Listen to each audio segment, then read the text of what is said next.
The page trembled in her hands, though I doubt she noticed. A classroom of restless bodies, the scratching of pens, the hum of ceiling fans, all of it drowned beneath the silence that bloomed between us. She flipped open my notebook, her eyes narrowed, scanning lines that were supposed to be equations. Instead, she found it. The folded paper. A letter that did not belong in her world of neat chalk lines and carefully measured words. I had slipped it there with a calmness I did not feel. Now, every tick of the clock carved through my chest like a blade. Did she know? Had she seen? Would she pretend she hadn't? Her lips tightened, just slightly. A twitch, enough to ignite a storm inside me. My body sat still, rigid, but my mind raced through every outcome.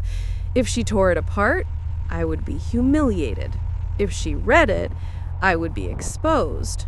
If she ignored it, I would suffocate. Her fingers lingered on the paper. A pause. A hesitation, too long to be accidental. And in that hesitation, I felt the walls of my carefully constructed world begin to tilt.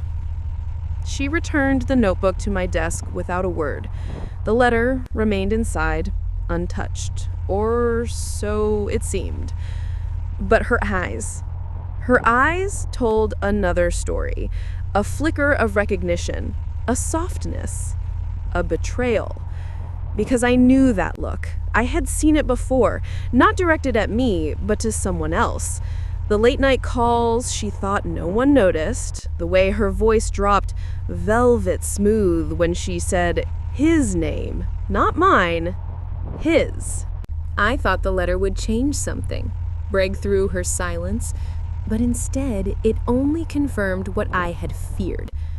She already belonged to someone else. The thought sank like lead into my chest. My affection, my devotion, my silent worship. It was nothing more than background noise against her secret life.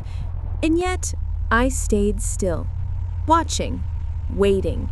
My silence became my weapon, because silence sees everything. The days blurred. She carried on with her lessons, her smile, her carefully chosen words. To anyone else, she was flawless. But I watched, I listened, I documented. Her phone, left carelessly on her desk once, buzzing with a message, "Tonight, same place." The way she adjusted her hair before leaving the classroom early.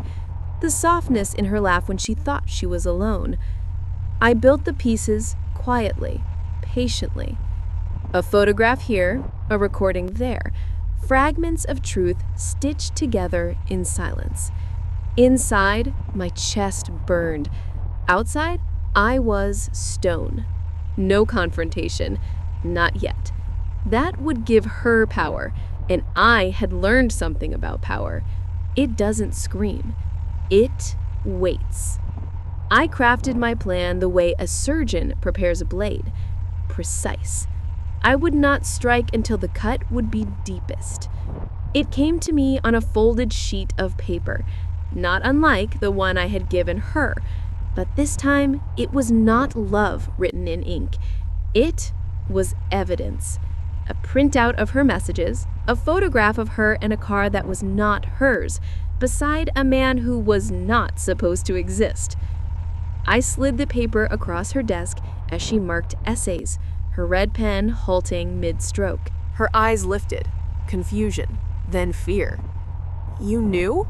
Her voice cracked. I said nothing. Silence again, the kind that suffocates. The pen rolled from her hand and clattered to the floor. She bent to retrieve it, but her hands shook too violently. For the first time, she was the one exposed. I leaned back in my chair, calm, almost detached.